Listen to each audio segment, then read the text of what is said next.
We are born free. And we will die free. The time in between, though, that's complicated. In that time, governments, institutions, and our egos will limit our ability to find true freedom in this life. These are real stories of real people overcoming the odds, persevering in justice, and unlocking their potential. Welcome to Finding Freedom. Here's your host, John Odermatt. All right, we are live here. I'm live to the Lions of Liberty Pride with AJ Dillen. And for those of you who don't know a lot about the Jerry Sandusky, Penn State, Joe Paterno scandal, you might not know that name. You might not even be familiar with there being a fake accuser who actually went through the system that Penn State and lawyers who were engaged in this process really fooled the entire system. And we'll get to that part of AJ's story. AJ also was a member of Jerry Sandusky's Second Mile growing up, so he can speak to that experience as well. AJ, welcome to Finding Freedom. Hi, John. Pleasure to have you here today. Well, thanks for coming on, man. And what I remember first, I remember when John Ziegler started talking about there being a fake accuser. It seems like it was like at the beginning of this thing, but it wasn't. It was only several years ago, right? Right. And he's teasing this on his podcast, talking about there being a fake accuser, and he's gonna publish this content soon, and it's incredible what's happening. And I was like, if this happens, this is gonna blow things up. But with this case, of course, expectations and what you think will happen and what you think should get press coverage and things of that nature doesn't come to fruition. And the press doesn't care when you blow up a story like this. And we're going to get to all of that because it's absolutely incredible. The absurd story that you told, that you were able to get taken seriously by the lawyers involved in this process. And we'll get to that. But first, to give people background, and I'll say first, for those listeners who are like, maybe stumbled across this podcast and they're like, Jerry Sandusky scandal, that guy's guilty, blah, blah, blah. Everyone knows that. I would just encourage you to take a step back for a minute here. And if you haven't listened to my previous episodes with John Ziegler, I'm not going to tell you to stop listening to this podcast now, but after you listen to this podcast, you can go back and listen to those. I'll link to them on the show notes page. And also, for more context, John Ziegler, along with his co-host Liz Habib, have put together an incredible series of podcasts called With the Benefit of Hindsight, which blows the accepted Sandusky narrative totally out of the water. And I encourage everyone to go listen to that after they finish listening to this interview. With that being said, those housekeeping items. AJ, great to have you here. Can you start off by telling us about your involvement with the Second Mile growing up? Give us some background on what that was like. I was referred through school counselors because I had a lot of behavioral issues. Some of that, I believe, stems from the massive head trauma I took as a child with seizures. But anyways, and bad choices, of course. But that's why we were all there. We made bad choices, bad decisions as kids. But, I guess it comes with growing up. But anyways, a school counselor from State College Area High School referred me to the program. And, my parents bought into it and they thought it was a good thing. I was unsure of what it was going to be like to go to the camp. How old were you about that time? 13. Okay. I was 13. And from there, I went to the camp. I think it was a week or 2-week camp, something like that. And we would stay in the East Hall dorms, which is on the Penn State campus. And it was a pretty good time. We had all sorts of activities on the campus. There was, I think, a poker night or a casino night, if I remember correctly. I still remember that. We'd earn these little chips and, the more you earn, you turn them in for prizes. And then we had our camp counselors and stuff there. So it was a pretty fun time at the camp. It was definitely different from anything I had ever experienced. Did you have any interactions with Jerry Sandusky when you were at the camp? Did you meet him? Did you get to talk to him? Anything like that? Oh yeah. I mean, he would stop by. I think he was involved in a lot of different activities within the camp. I had met him on a few occasions at the camp, and he's a pretty cool guy, but he's like a big kid at this camp. He's like different from every other adult because he's interacting with us kids. And, I had come across a lot of people that were trying to influence me changing my behavior, but Jerry was like, he had that ability to be adult and teach you valuable lessons while also being able to relate to you at your age level. I guess that's the best way I would describe that. So he was somebody that was different for us to listen to and gain valuable lessons on life and our behavior, and really, like, we didn't just blow him off, Right. So you're 13 years old. You go through the Second Mile camp. Were you still involved with the Second Mile after that in any capacity, or? I think I went back and volunteered some. I know my brother, my younger brother, volunteered after being there as well. So that was kind of cool. But no, not too much after that. I mean, it was kind of like something I didn't want to talk about in school because, those kids were labeled as bad kids. And, if you were kind of found out to be a Second Mile kid, then it kind of ruined any reputation or image or, friends you're trying to establish, because kids would just go back to their parents, or their parents would tell them to stay away from us, So really? Yeah, it was something you kind of kept to yourself. Huh. It's interesting. Interesting dynamic that I hadn't really considered before. Yeah. So as you grow up, I guess to go back, so you're 13 years old. About what year was that? That would have been 96, I believe. Yeah, 96. So 96. Okay. Mm-hmm. Penn State had a very good football team then. They did.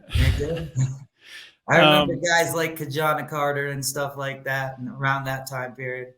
Yeah, well, it's funny. That's about the year. Was that the Rose? Was that 92? That was the Rose Bowl. I think 94 was the Rose Bowl. 94. Yeah, that's the year when I became a Penn State fan. Championship. Yeah. Anyway, no, we're not here to talk about that. Right. So this is in the late 90s when you're at the camp. Fast forward to 2011, and the shit hits the fan in November of that year. Or actually things were leaked out earlier if you were tied into it. When did you first hear about Jerry Sandusky being investigated by a grand jury, or did you not hear about it until the actual charges were leaked out? I only heard about it when the charges were leaked out. I think that was, I want to put it at November 5th or something like that of 2011.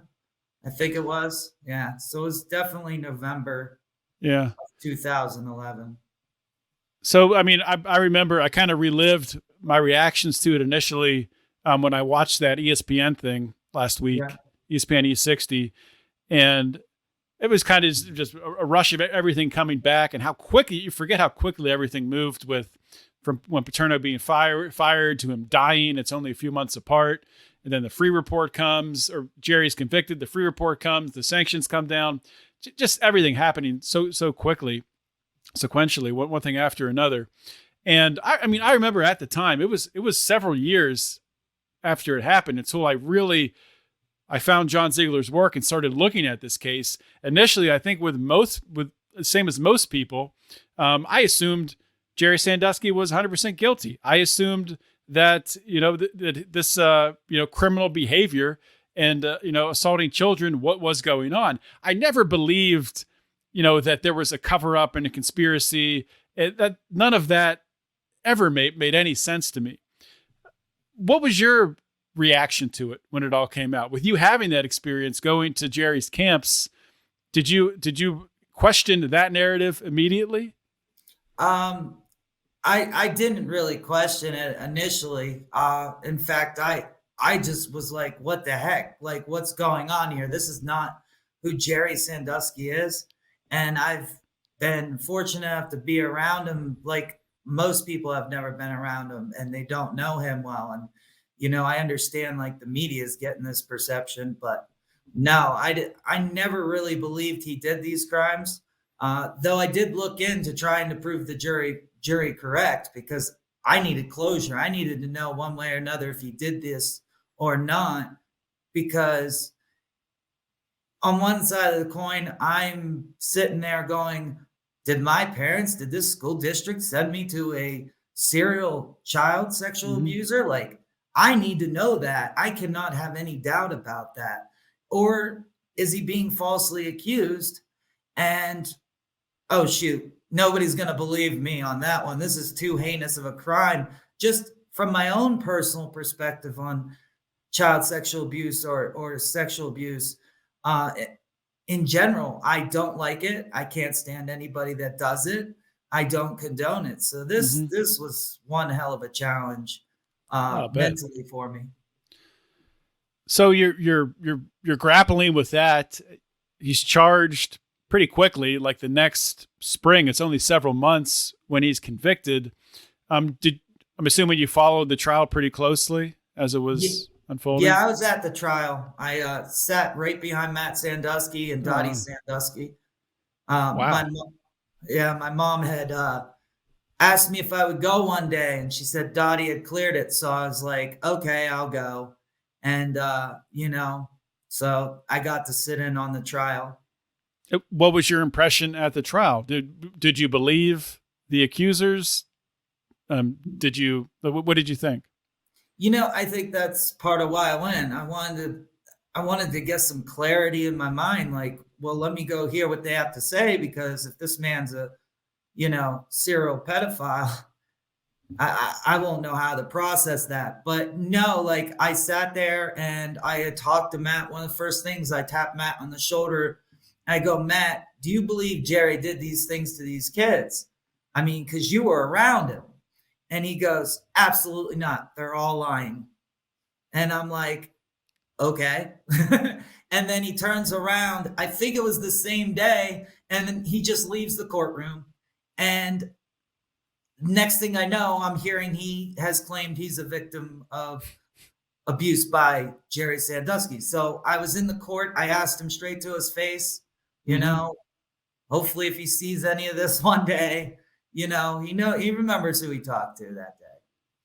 He knows. Yeah. I'm sure he's blocked a lot of that stuff out. I mean, he saw the ship was going down and jumped to a ship that wasn't. So at the trial, after watching the testimony, watching everything unfold, watching Jerry's horribly prepared lawyer and legal defense occur, when it concluded and he's convicted on most of the charges, did you think he was innocent or guilty at that time? No, I kind of immediately knew based on the testimony.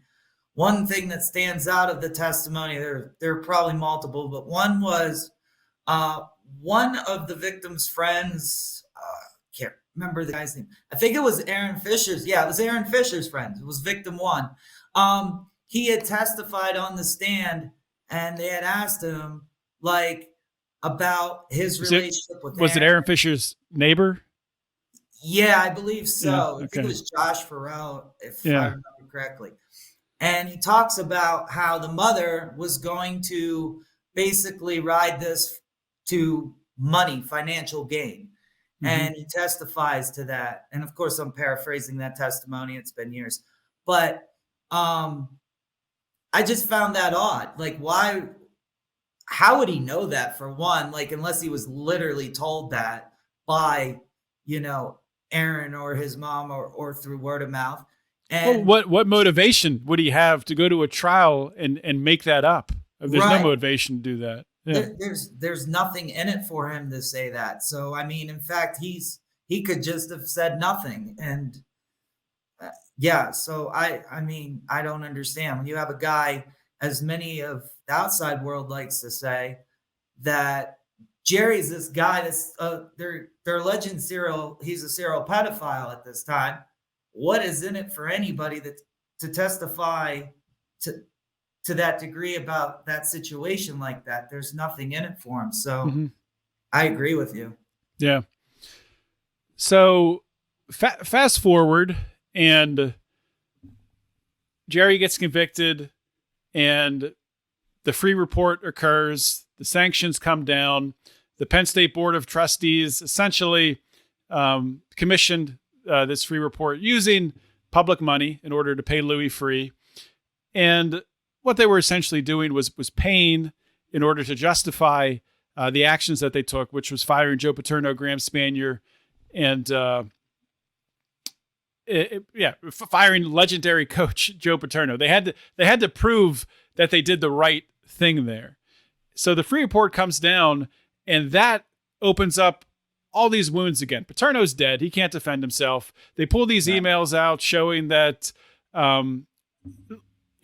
it looked like the way they showed the emails without any context, and in thinking that in the emails that they were actually talking about knowing about an incident of sexual abuse, being the shower incident that Mike McQueary allegedly witnessed, which really didn't occur and was never really an incident at all. And for more details on this, please go listen to John Ziegler's podcast. It's one of the first episodes where he goes through the boy in the shower incident and totally blows it out of the water. I'm not going to go into great detail here, but essentially what that did is that opened up Penn State they paid all this money to justify their actions, and in doing so, opened themselves up to this huge liability.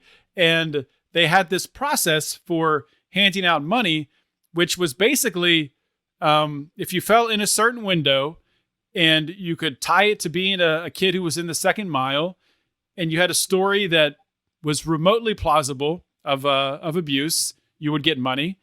Or if you could tie it to Joe Paterno, you could also get money. And you're watching this all unfold. I know, John Ziegler's doing his work, and he's exposing a lot of this insanity and corruption that's going on.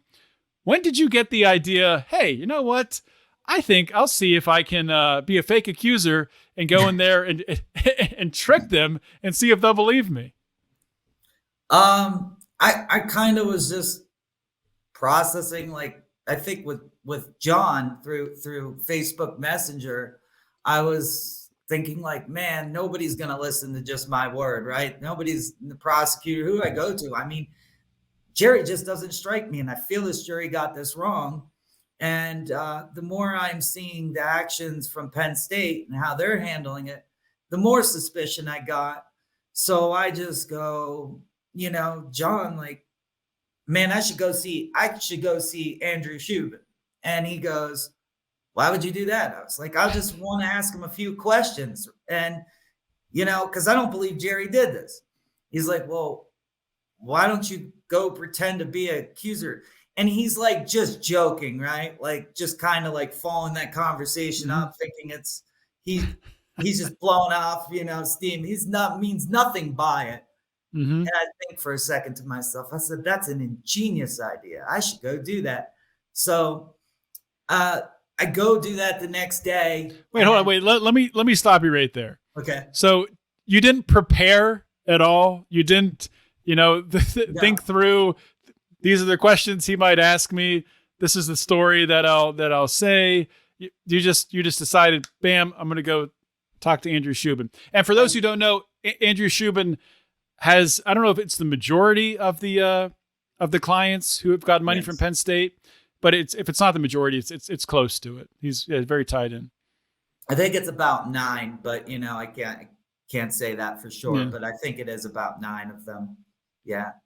And so I did. I was walking. Actually, when I was walking towards his office, I'm just concocting things in my head, like, what am I going to say? And I'm trying to remember what other people said.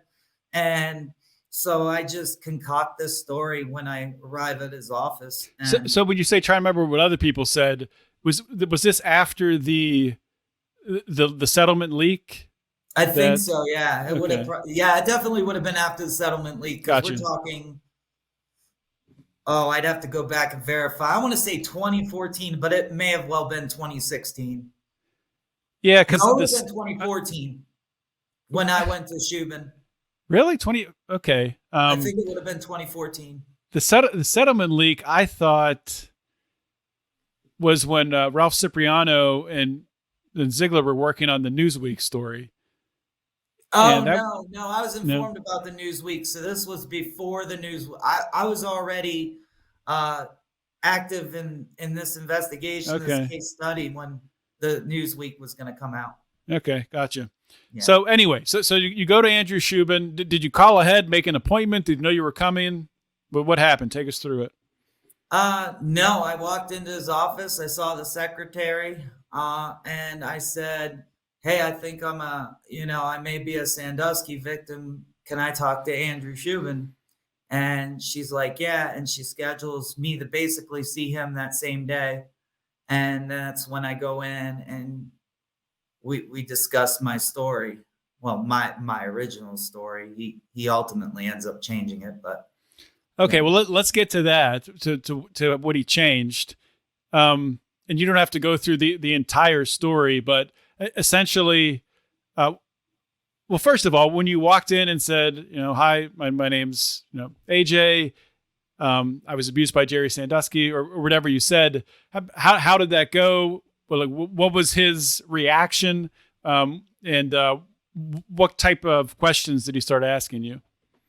He was his reaction was just like, well, come in, sit down, talk to me about it.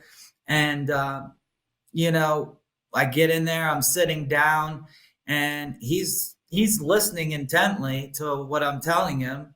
But I get this vibe like it's like what I'm saying isn't good enough. And it wasn't, because it was concocted, and I wasn't thinking like the Paterno angle because I'm so nervous. I'm going in there nervous. I'm like, surely this guy's going to see me, kick me out of his office. Cool, great day. I could tell John, the guy kicked me out of his office. We're done here, right? Because I can't do anything past that point. And he doesn't. And he just keeps talking to me, and he tells me to come back. And he refers me to basically a psychologist by the name of Cynthia McNabb. After walking into his office, talking, how long do you talk to him for? Like an hour or longer? I think it was about an hour. Yeah. An hour. He refers you to a psychologist to start seeing. Yeah. Wow. So from there, what happened? I come back, I talk to him again. And then in the meantime, between that next appointment, I had set up with the psychologist to go see her because he referred me to her. And one thing I did make clear is I told him at the time I didn't have health insurance. So I was like, who's paying for this? I already knew the answer because Penn State already put it all over the news that they were paying for it. So, she was like, oh, don't worry about that. Penn State said that they would agree to pay for anybody who claimed they were a Sandusky accuser. They're for therapy. I was like, cool. Now I really can do my work, and see what's going on here. So, yeah, that's really how that went. And then I just started seeing her. So what was the story of abuse that you made up to tell Shubin that first visit? I told him Jerry picked me up at the top of the hill where I used to live, which was in College Heights. There's a church. So on the opposite side of where Joe Paterno lives, there's another part of College Heights. And there's a church at the top of the hill. And I said, Jerry picked me up at that church. He took me over to Sunset Park behind Joe Paterno's house. He was rubbing on my leg in the car. And then he took me down. He was talking to me in the car, rubbing my leg in the car. And then he asked me to go down this bike path by Sunset Park. So Joe Paterno's house borders Sunset Park, but there's a trail that leads down and kind of, I think now wraps all the way out to North Atherton Street. but there's woods behind that bike path, walking path. And I said he forced me to give him oral sex. Right behind Joe Paterno's house. That was the story you came up with. That was the story. You said you thought that he thought it maybe wasn't, he didn't turn you away and question your story. He just wanted you to see a psychologist, maybe to work on the story a little bit. I think so. I think so. 'Cause ultimately he ends up changing it to adding a whole bunch of details that I had never said, So how long did you go to this psychologist for? 3 years. 3 years. 3 years. Oh my God. What was the frequency? Every Wednesday, for 3 years. And I think maybe there were a few other days we met because of her schedule, but we pretty much met every week for 3 years. And the main day was Wednesdays. And did you get any sort of, did you feel like the psychologist was trying to get you to say certain things or to remember certain things in a certain way? Oh, she was absolutely, one of the things I found interesting is she was using suggestions to me. And the more I was like, well, I don't know if I was raped by Jerry, she was like, well, a victim would say that, and she would just basically throw out anything I said that confirmed to her that she would feel would be abuse in nature. She would just agree with. But one of the things I was just taken aback by is she said I was too mad. I was too upset to go to the group therapy. So she had this idea that I should join other Sandusky accusers in a group therapy that they were still having at the time, apparently. And then she goes back on it because she said I was too angry to be able to join that group. Which because when you would talk about it, you would show her that you were angry. You would get animated and. Yeah. I mean, in a sense, I'm playing this part of I'm trying to balance the fine line between getting as much information as I could from both sides, see how she was treating these accusers that came, as well as, trying to keep my cover, Mm-hmm. And so I'd bounce back and forth between, defending Jerry and then saying I'm abuse victim. It was more to gather information of how she would respond either way. So you would actually defend Jerry during your sessions sometimes. Oh yeah, there was a few multiple times I was defending Jerry. I was like, well, if I'm a victim, then I don't understand how we don't all have these things. How do we have these similarities, right? Mm-hmm. And in my brain, I'm going, I'm not even a victim. So how do I have similarities to these other accusers? Because she would say I have similarities to some of the other accusers that she had counseled. And I'm like, well, how? Yeah, well, that's a good point. So did you record? I can't remember. It's been a while since I listened to your interview with John. Did you record any of those sessions with Cynthia or no? I did record a good majority of them, yeah. A decent amount of them. Yeah.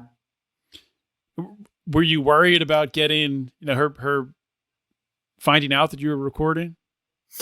No. I had asked her initially. I said, because this is true. I do have issues with remembering things like short term or whatever. And so I was like, can I record this for my reference so that I can, go back and remember what we talked about the week before. And mm-hmm. So I don't go on these rants in multiple directions. And she said, yeah, that's fine. And I was like, okay. So I just take the recorder with me. And did you recorded your conversations or some of them between you and Andrew Shubin? Yes. Was he also aware that you were recording? Yes, he was aware. I had told him the same thing, that I wanted it for my reference. Mm-hmm. Especially like if I need it later in the case, I didn't want to say something that may be perceived inaccurate, or, since we're talking, it's best that I keep a record of it. Yeah. So 3 years you're going to these sessions, and how often did you have interactions with Shubin over those 3 years? Was any I think frequency it to might that? have been like 12 times in the 3 years. I definitely saw Cynthia way more than I saw Shubin. And I was in school at the time too, so I couldn't always balance these that many appointments going on. I have the psychologist weekly, and I have a full-time school schedule with a full-time job. So it's a little challenging. Yeah, I'll bet. So here's what I want to ask. So you're going through this whole process, 3 years. You're talking to the lawyer, Andrew Shubin. You're talking to the psychologist. Were you wondering why things weren't moving forward, or what the delay was? Why they weren't taking your case to Penn State, or were you getting communication about that? Yeah, I mean, Shubin tells me, he's like, well, when I went there, I think I was 31 or 32. So he was like, you're past the statute of limitations. And I go, okay. And he's like, well, in phase 1, like he referred to this as there were like 3 phases. And I still not quite sure I understood, unless he's talking about the phases in which Penn State paid and the time periods of when they decide to pay. But he's like, you're past the statute of limitations. And so I don't know if there's much we can do. But he did say that they paid Matt Sandusky after the statute of limitations. So Matt Sandusky, Penn State paid a settlement of, I think, if I recall, and I didn't know this till later, so I'm saying this settlement later, was I think it was like 300,000 or 325,000. He didn't get much, Matt Sandusky. No. Other accusers got multi-million-dollar settlements. Yeah. Yes, they did. And so Shubin wanted to take my case anyways, probably because he added to my story and he saw the money that he could potentially get, because he threw in a bunch of tidbits about me seeing somebody in administration at Penn State, and he threw in Joe Paterno in some way. I mean, like, okay, let's back up there. So he's changing. How did these changes to your story happen? Did Shubin suggest them? Did the psychologist suggest them, or how did your story change? What was the evolution there? That's interesting. That's a good question, because I'm sitting in his office and he's like, let's go over your story, right? Just at random. I come back in and to his office for another appointment. He's like, let's go over your story. And I'm like, okay. And he's at his computer and he's typing, and then he just starts saying these things, looking to me like I'm supposed to agree with it. And I'm like, well, I'm not. And then it kind of hit me. I'm like, my original story wasn't good enough for him to get money. He's trying to get money. So I'm just going to go, like, what do I say? I don't correct him there, because I'm trying to get him to be my lawyer, and I'm trying to and have him be my lawyer, and I'm trying to prove this case, because I'm already at a point where he's not kicking me out his door. So he's buying my fake story. How many other people did he buy their bogus story? Now, that's easy to say from, just this perspective, but John Ziegler has done a tremendous amount of work and research on this case. And when you look at his work collectively, you have no choice but to believe that Jerry Sandusky is wrongfully convicted on all counts. And you look at my agree. story and my account and all that, Yeah, I mean, a lot of people who believe this narrative, well, most of them, they just refuse to look at any of the competing evidence or anything that proves. There's really no evidence proving Jerry Sandusky's guilt. It's all either hearsay or evidence being manipulated or suppressed in some way. But if people actually, go through essentially what John has done from victim one all the way through, it's really not close. There's nothing. It's nothing there. And then when you look at the telltale signs of when someone is a predator, when someone is a pedophile, every single time, every pedophile, they always find pornography. And there was none in this case. The individual, most of the time, I think statistically, almost 100% of the time, almost always admits to it, either before or after conviction. And right. Jerry Sandusky still, I mean, to this day, and will continue to until he dies, is fighting to prove his innocence with no incentive to. I don't know. I don't think Jerry's going to get out of prison basically no matter what. Maybe this federal appeal, something will come from it, but the whole situation is just, once you take an honest look at it, it's really not even close. But I do want to come back a couple more questions about your story and how it ended. So you're 3 years this is going on. I'd forgotten that aspect of it. That's a long time.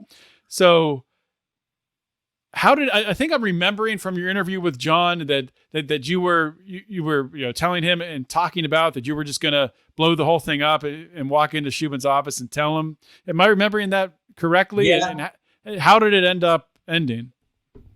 The conversation. So I got backtrack a little here. So after I go to Shubin's office and we have the meeting and whatnot, I go home, and I think I might have waited a couple hours. I was really busy at this time, and I send John a Facebook message that says it has been done, and he's just taken aback. He's like, "What? What do you mean?" And I'm like, "I went and saw Shubin, dude. Like, it's been done." And he's like, "Oh, you're talking about the original going to see him as a fake accuser." Yeah. That message. Okay. Gotcha. Yeah. It's just like, it's been done. Yeah. I know based on, the interviews that have been published between you and John, the two of you didn't see eye to eye the entire time, which is not surprising. But. No, in fact, that's actually very important that you say that, because it was me who convinced John. I still remember that conversation. I'm like, "John, Sandusky's not guilty. You're not going to get Paterno. This is too heavy of a case." And the perception is very simple. Even I would, if I didn't know Sandusky, I'd be probably on board with everybody else. But I said, "No, John, I know this man. I've met pedophiles. He is not a pedophile." And John's like, "Whatever. I don't believe in conspiracy theories. You're a freaking moron," and just going off on me. And I'm like, okay. This is early. This is early on when John was probably doing his documentary, The Framing of Joe Paterno, when he still thought that Jerry was guilty. Yes.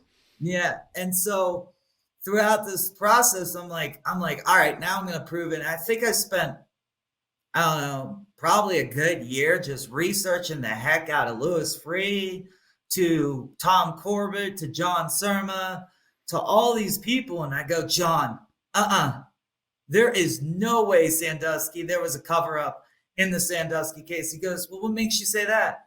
"Because I don't believe in conspiracies," is what he tells me. And I'm like, why am I finding Scott Paterno, John Surma, and Tom Corbett, right? All linked in some way. Like, Surma's best buddies with Tom Corbett. I'm like, I'm not trying to believe in conspiracy theory, but if Paterno is covering this up, they would have had to been in on it. And I'm just kind of feeding him information of all these little things that built me to be like, there's no cover up here. And you know, John's looking to prove that. But then I kind of, from that point on, I worked towards, you know, like, well, how does that work for Sandusky? And then I found ties from Penn State to the second mile, which kind of made me go, okay, well, how does this all tie together? So, you know, none of it's a conspiracy, but it all added up to there couldn't have been a cover up because these people knew each other, did business with each other. So you would expect them to, if they're going to have this much at stake and they're in on a cover up, they would all have to have been on the cover up. So it just did not make sense to me. And yeah, it was a lot of work to get to that point. So then I was like, nah, Sandusky is definitely wrongfully convicted and I got to prove it. And, you know, as I started that, John started to come around. He's like, you're right. And I'm like, I don't know what to tell you. But I'm not always right. You know, I just was in certain areas. Yeah. Well, I mean, you had the personal experience and you were closer to this case being, you know, from the area, right? Than a lot of people. So you knew a lot of the players, but, it's a hard case to, it's not really a hard case to prove. It's a hard case to get somebody to open their mind up to actually take an honest look at it. So I do want to get back to how this fake accuser thing ended. How did it end? How did you break it off? John called me and he was like, I think you should end that. And I think maybe I had a conversation with Ralph, or maybe I don't know. One of those two called. I think it was John that called me because that would have been more convenient. But one of them calls me, and well, John calls me for sure and tells me, "Hey, Newsweek's doing this story. I think you should end the sting job. They want to talk to you." And I'm like, okay, but like, I pretty sure I could still extract some more information about this case because this has never been about money, and I never wanted to go the full way. I just wanted to understand what was going on behind the walls of the Psychologist, and like how she was treating or what she was doing. And so he's like, "I need you to end it," and I'm like, okay. So I go and set up an appointment with, to go back because it's my weekly thing, and I just go. I think I ended by saying, I don't believe I'm a Jerry Sandusky, abuse victim. And she's like, what? Well, and then she goes on this, like, without having refreshed on the conversation. I don't want to cite things she didn't say, but I could paraphrase it. She was just like, well, that's something an abuse victim would say, and this, that, and the third. I'm like, look, I just want to go on with my life and be a counselor one day. And,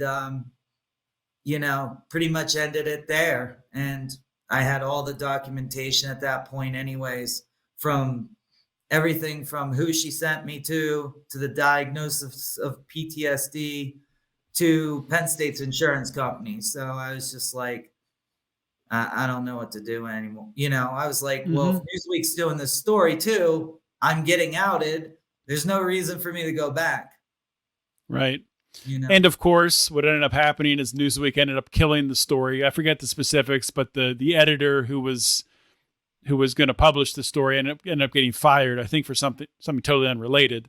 And when that happened, the story was killed. So when you find out the Newsweek story is killed, were you mad that you had stopped it and didn't even get the Newsweek story? Well, it's interesting because I was in Philadelphia when Newsweek killed the story, or I was coming back from Philly. And I was upset because I was really like excited to, give everyone this account and this truthful account of how easy this is to jam somebody up for allegations of sexual abuse or sexual assault. And this is a huge problem with society. And Newsweek was killing this story that really could have educated the public and furthered not only helping us with what we don't know about child sexual abuse and between what we think we know versus what we do, but it would have, given the world this better understanding of Jerry's wrongfully convicted, and this could happen to anybody. Like it really could happen to anybody. Get somebody, mad enough or spiteful enough, and really all they have to do is make that accusation. And for me, that's scary stuff. To find that out, to experience that, and to have to come to that conclusion, I think that's probably the most traumatizing thing I've experienced in this whole thing. Yeah, there were some unique circumstances in this case, in this situation, that made it a little bit more likely for what to happen. One being Penn State had this upside down incentive, like we talked about at the beginning, where they were incentivized to really make the previous administration that they fired, that they got rid of, look incompetent.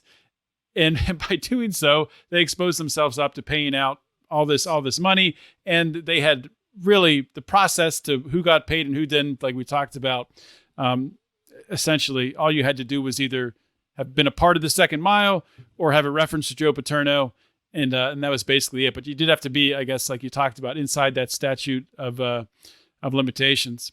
Right. So for the most part, Matt Sandusky, I think, was the only one Shubin said that was paid, but was past the statute of limitations. So yes, that's correct. So this ends. The Newsweek story doesn't happen. Moving forward to, John comes out with his podcast for the benefit of hindsight. I'm sure you were excited to finally get your story out there because John had been sitting on it for years, I guess. He had been sitting on for years. In fact, I would often spy on, I think it's called Blue White Illustrated, and I just laugh at people's comments on Blue White Illustrated because they're like calling John a liar and like this conspiracy theorist. And I'm just sitting back saying nothing. And of course I know it's me. So I'm just sitting there like, oh, this is going to be funny when he finally releases it. But we can't release it because, I'm doing too much. I'm still actively involved in seeing the psychologist, Cynthia McNabb, and like I said, I'm balancing school and a full-time job. Along with that, I had some other things going on, so we couldn't release it. Plus, I was trying to get more information. I didn't want to, leave John with just speculation. I wanted to make sure there was evidence and facts behind what I was relaying to him. So has this affected you in any way when it was released that you were the fake accuser and, people knew who you were? What kind of impact did that have on you? No. And it's funny. I don't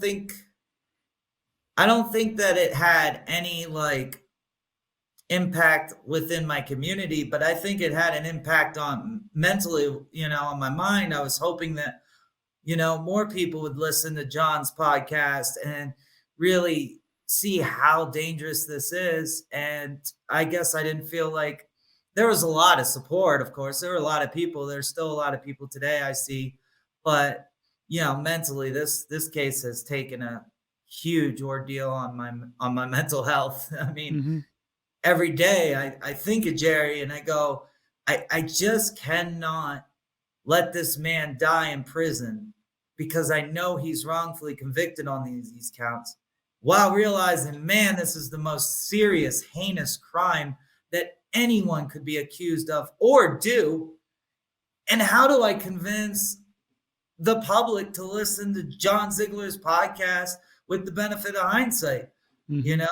Because like I said earlier, collectively it tells the whole story and how dangerous and this is. These accusations can turn can ruin your life. Just the accusation alone.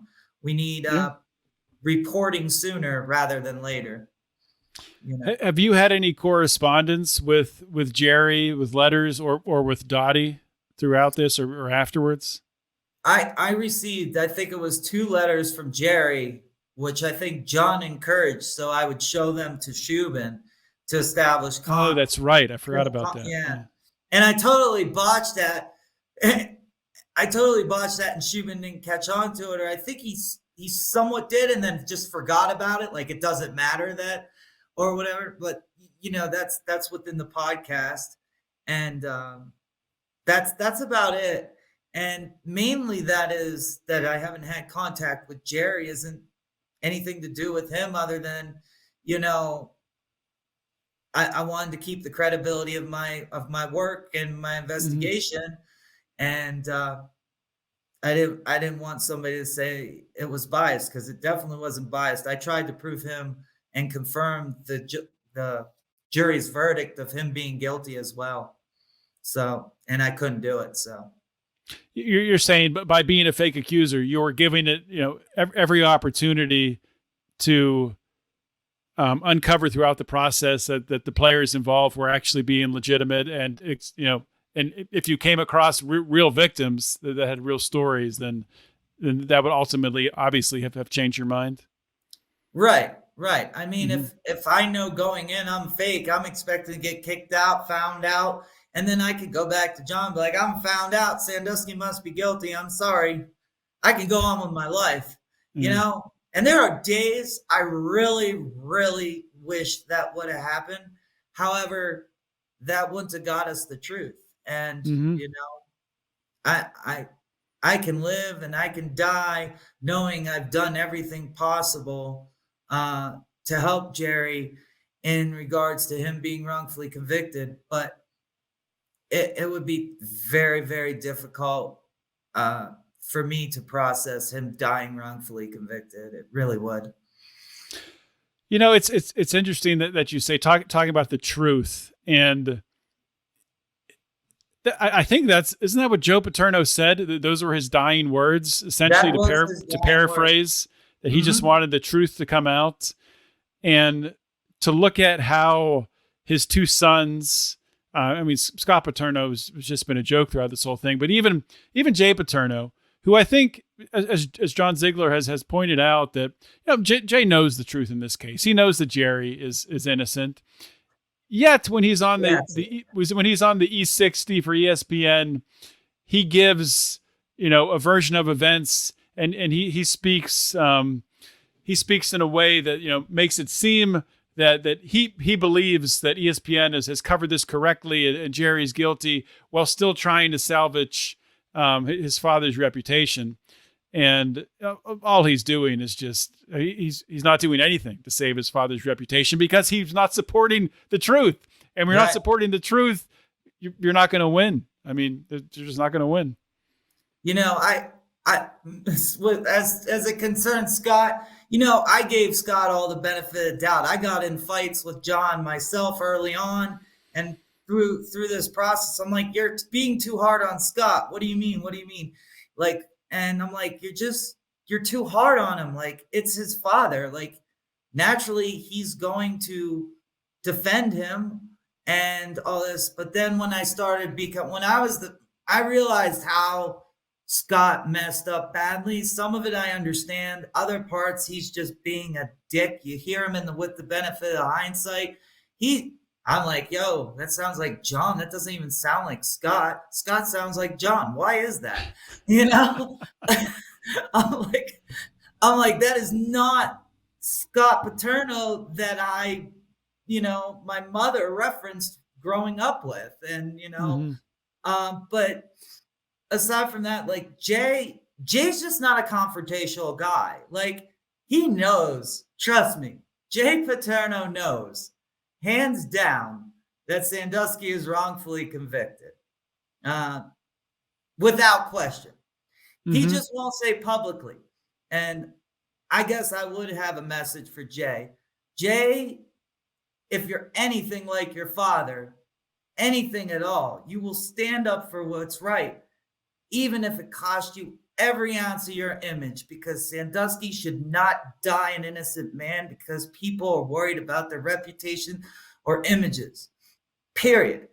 I mean, me and Ziegler have been through 10 years, a decade of stress, people calling us every name in the book, enablers, all this stuff. No, this has always been about the truth, and it will all, hopefully people will learn a lot from it, because it's not just about Sandusky here. It's about how we view these cases and how we handle them as well. Yeah. But like you said before, it's about proving the truth, but it's about proving the truth so we prevent this from happening again to someone else. Yeah. But I cut you off there. What were you going to say? Oh, and the other thing that I guess we haven't talked about that I would like to throw out, because I think it's important, is my conversation with Ira Lubert. Ah, yes. That's interesting, because I didn't go to Ira Lubert to do anything but talk about my grandfather and stuff like that. But I did get a hunch late, really late, probably about less than a year before I go see Ira Lubert. Because I saw him, I think it was 2017. And I go to his office in Philly, and it's a beautiful office. That view is killer. It's like the 28th or 29th floor of a tower there in Philly, and it overlooks the Schuylkill River, and the Comcast building, everything. But anyways, people who don't know Ira Lubert. He's was he the president of the board of trustees? He's a correct? Former president of around that time of the Penn State board of trustees. He's a big donor to their wrestling program and their football program as well. He had a big part in coming up with these settlement criteria. Is that right? Yes, he was the lead guy in paying out the settlements, and I find that out in my interview with him. Okay. I didn't know that up until that point. Okay, so just give us a recap of some of the biggest things that happened during your recorded conversation with him. When it comes to the Sandusky case, I kind of was talking about my grandfather, and then transition into Paterno, and then we're talking about that case, and he's kind of taken aback. And how did you get an appointment with him? Sorry, how did you get an appointment with him to start with? He knew my grandfather, okay. Eddie Solkowski. My grandfather passed away years ago, but gotcha. My grandfather was an athletic trainer for the Penn State wrestling team, and he met a lot of these guys, but I didn't know that. And honestly, I don't think that's one of the things I should point out. I don't think I know any of this if Paterno wasn't fired. I don't think I ever meet Ira Lubert if Paterno wasn't fired. But yeah, we just go on to talk about the case, and I'm like, Sandusky's innocent, and he's looking at me kind of like I'm crazy. And he goes and tells me there was no conspiracy. And I'm like, I don't believe in a conspiracy. And he tells me how Paterno was a good man. The three administrators were good men, but you can't cost a company $200 million and expect to keep your job. And the way Ira was viewing it was from a business model. Or a business perspective. He was saying, I had to let Paterno go and the three administrators because ultimately they didn't tell the board, which in turn made us liable for up to $200 million, which ultimately happened. So ultimately they ended up paying out anyway, maybe more than that. Yeah. Right. So Ira did not believe that Paterno or the three administrators did anything illegal or necessarily wrong. This was all about, this is going to cost Penn State a couple $100 million, and they got to go. They shouldn't have put us in that position. But they did their own thing because they didn't stand up for Joe or Sandusky. And it's very interesting that they didn't. I guess I get why, because they have a duty to the university. And there's multiple ways to look at that in how they handled their fiduciary duty during that time. But Nah, some of these guys called Joe friend. Some of them called Sandusky friend. And some of them put a lot of money towards us kids. And the way I saw it, I'm like, you should have stood up, but I get why they didn't, because the media was going to come after them. And that there's no evidence. There's no me being a perfectly fake accuser at this time. So there's really little to their defense at this time to protect them. What wasn't Ira Lubert? Didn't he put the idea out there very early on, when the idea of settlements were just starting, that there was a Jerry Sandusky tape, some sort of tape out there of a boy being abused, and using that as a justification for some of these actions of the Board of Trustees? I think I'm remembering this correctly. Yeah, I believe I recall that story. And, John questioned him about it and sent me an email.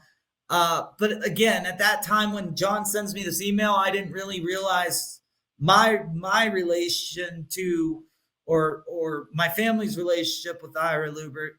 And I didn't put all the pieces together. But John shows me the email where Ira is saying, there's no tape, because John really questions him hard, and there's no tape. And I'd have a tough time now that I know who Ira Lubert is, and just his circle. I have a tough time believing if he had that tape, why wouldn't you give it to the prosecutors, or why wouldn't you give it to anyone? Because you're on the hook here, and you could do the right thing by helping convict this man. So if there is a tape, you should have handed it over. If there's no tape, then you're just saying whatever you're saying at that point for whatever reason. Interesting thing about that. So I had John on back when he first leaked those emails, and he gave me permission to publish those emails on our website with the podcast. Okay. That page is now gone. You can access the podcast. You can't access the page to see the emails. All podcasts all around it, they're still there on our website. Right. That specific one is gone, which is just, I'm not a conspiracy theorist, but that's strange. That's weird. I'm not a conspiracy theorist either, but I wouldn't doubt that somebody could have hacked them off. That's not out of the realm of possibility. But yeah, I wouldn't engage in any conspiracies. But it is interesting that they're no longer there, and I know you probably didn't remove them because you're surprised by the fact. Yeah. So, but why would I remove it? Doesn't make any sense. Right. It's important, so it doesn't make sense for you to remove it. Yeah. All right, AJ, before I let you go, is there anything else that we don't have a lot of time left, but are there any questions that I neglected to ask you, or any topics that you want to hit real quick here before I let you go? I guess I wanted to touch up on the board of trustees, and when you talk about that process there of early on in the case, I had addressed the Board of Trustees. I am actually the first student in Penn State history to ever address the Penn State Board of Trustees, which is long before, this is happening before anything even remotely gets started with the direction that this investigation took me with Sandusky being wrongfully convicted. But I'm going there and I'm seeing how they're handling it.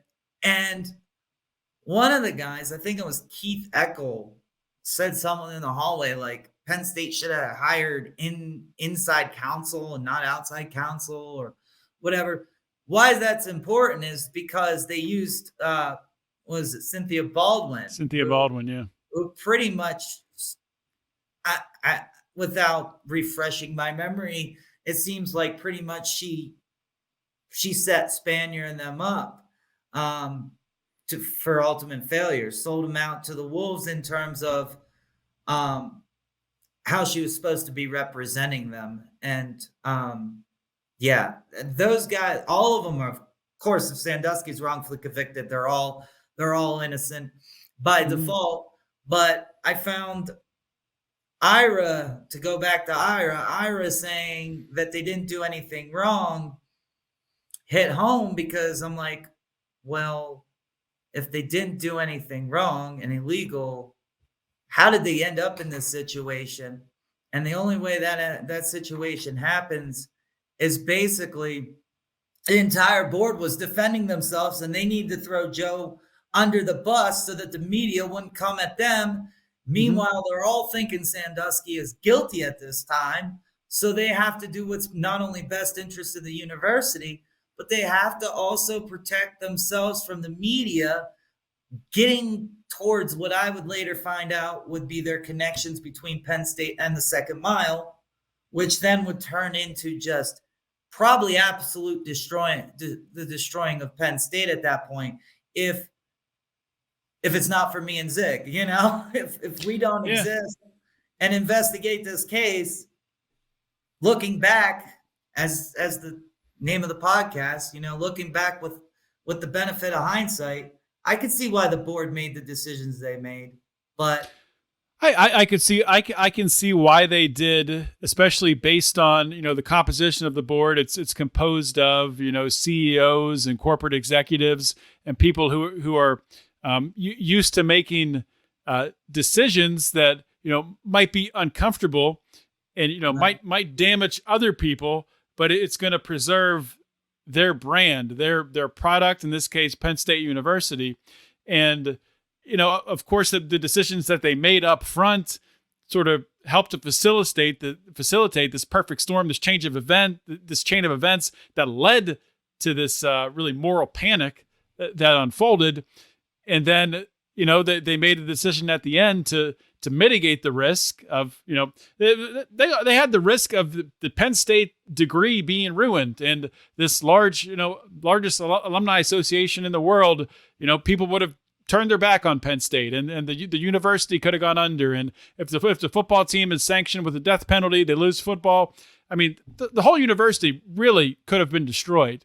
So they're acting, trying to preserve it from that angle.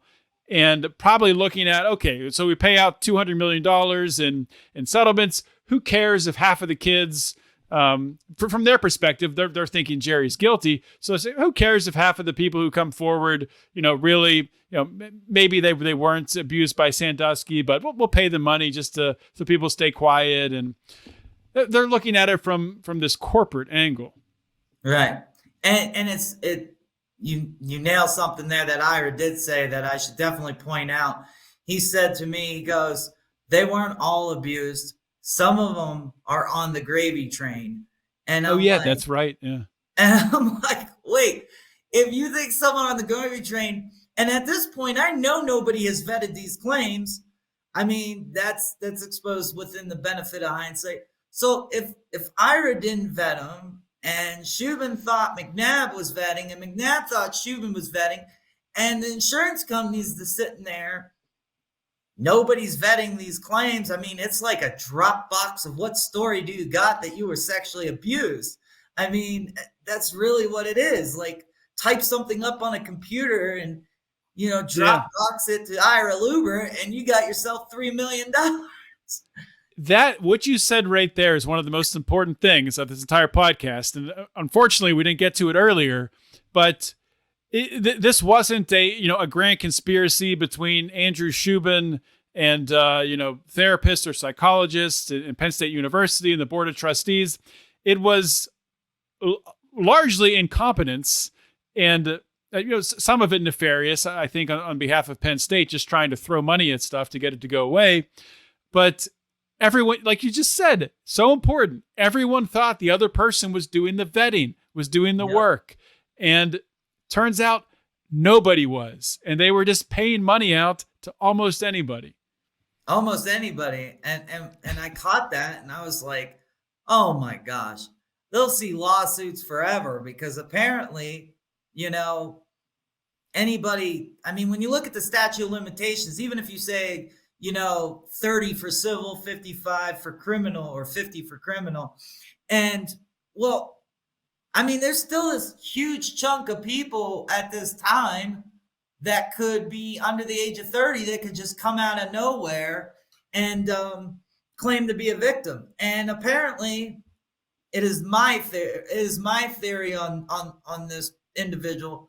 The podcast Sarah Ganem had said she was going to come out with, I got audio. So I'm pretty positive the person they're claiming to be a victim of Sandusky that overdosed in Pittsburgh, Sean, that good guy. I'm pretty sure that I have a good profile, that he was probably seeing the same psychologist. And since he's dead, his family can go, oh my, Sean was abused. And because I think he wanted that money to go get treatment, this is my theory. I think Sean wanted the money to go get treatment. We know he was in poverty. We know he was in tough times with addiction. And in some cases, I don't fault him. I fault the people after making the claim after the fact. He's going to go, I was a Sandusky abuse victim. He has traces to the second mile. So here's what I'm going to do. He didn't, but his family did. After he's dead, he goes to see the psychologist, and Penn State agreed to pay for, as they did anybody, his therapy. So he gets sent to Arizona, and that's what I think happened. I mean, I'm not 100% sure, but that's a theory I'll present. That's speculation, right? Yeah, has not been. That's. I don't think anyone's proven that, right? Right. And remember, Ganem has just botched this story left and right. She got a 70s accuser. Somebody, I think it was Randy Tyson, was friends or something with Bernie McHugh, who weirdly I met prior to them taking the Joe Paterno statue down, because he was kind of being a dick up there. Sorry about the language. He's kind of being a dick up by the statue, and had this sign and was I remember that. Telling people, if you're getting a picture with this guy, you're an enabler. Like, he was being mean to just simple people just trying to get a last picture before they ended up taking it down. But yeah, like I said, you look at this entire case and you listen to With the Benefit of Hindsight, look at the interviews John has done. There's no doubt at this point. And in his words, it's not even close. And he's absolutely right. It really isn't even close. But the icing on the cake is definitely the perfectly fake accuser story. And I think it tells everything. Yeah, it does not disappoint. So I just want to once again encourage everyone to go listen to With the Benefit of Hindsight, and specifically the episode with AJ, which I had pulled up, it's a little later in the podcast. It's episode 14, and it's called Secret Agent Man. It's a creative name there, but go check that out. AJ, tell people, I know you're active on Twitter. Tell people your handle so they can follow you there. And now Elon Musk has bought Twitter, so we'll see what happens with that. Bought Twitter. That's good news. I'm glad to hear Elon bought Twitter, but my Twitter handle is AJDillen1. So you can follow me there if you're interested in following me. And I'm pretty active to get back to people. So I look forward to hearing from anyone.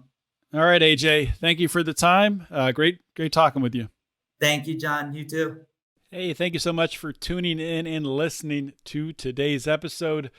Before I send you on your merry way to the next podcast or the next thing you got to handle on your to-do list, before you go, let me just encourage you, please. If you've been listening to this show for a long time, or if you just started listening to it and you really appreciate the work that we put in here at Lions of Liberty, please consider supporting us. You know, I'm not one who likes to beg for money, and I'm not begging for money. I'm just making it known that myself and Mark and Brian, we do put a lot of work into this show, and we do have a lot of patrons, a lot of supporters already, some who've supported us since the very beginning, which is remarkable, amazing, and we are so thankful for that. But for us to really take this show and what we were trying to do here at Lions of Liberty to the next level, we need more people that are supporting us, that are backing us, that have our back, both figuratively and also financially. So please consider, if you haven't already and you like what we're doing, joining and supporting us on Patreon or on Locals. You can join on Patreon by going to patreon.com/Lions of Liberty, or on Locals by going to lionsofliberty.locals.com. You're going to get access to early content, early releases, many of our interviews. You can watch live as they occur, either through a unlisted YouTube link or just in our Facebook Pride, if you're a Facebook person. So please do consider joining for either as little as $5 a month, or you can go all the way up to some higher levels where you actually get influence over the show. You get private calls with us and things like that. But every level also does get a discount in our Lions of Liberty store, which you can find, and you can look at all the great t-shirts and things we have there at lionsofliberty.store. So thank you so much for all the support over the years, and we look forward to seeing you in the Pride. This is John Odermatt signing off. Always remember to keep your head up, and the fire's liberty burning.